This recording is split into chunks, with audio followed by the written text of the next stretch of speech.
The thing I miss most about my dad is the thing that used to drive me the most crazy all my life is that he was very opinionated, and you know, it was one lecture after another about how we could do it better or different or something, and of course, you know, I kind of miss that now.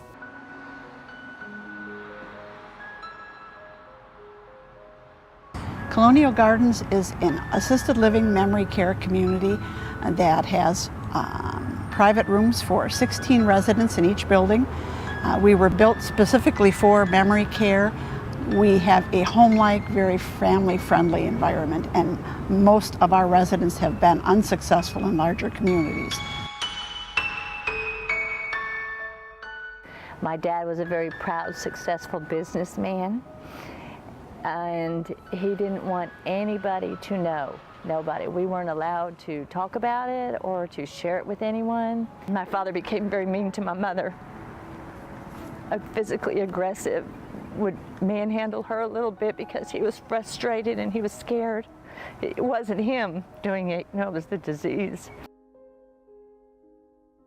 He wasn't diagnosed until he came here, or shortly before he came here. His diagnosis, he didn't want one. He resisted being diagnosed for a very long time.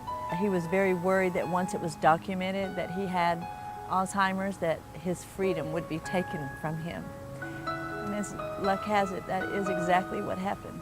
You always tell your parents you'll never put them in a nursing home, no matter what, you'll never do it, you'll never ever do it. And now we've done it. My mother suffered from multi-infarct dementia. So I've always been interested since her diagnosis in healthcare.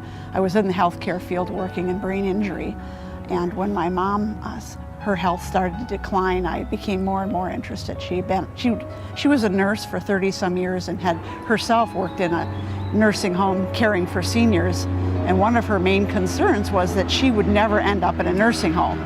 She always wanted to be in a place where she would be with friends and other people, but she didn't want to be in a nursing home because of what she'd seen when she worked in one. Unfortunately, that didn't happen to her. There's not funds for placement in assisted living, and she did end up staying for some months in a skilled care community.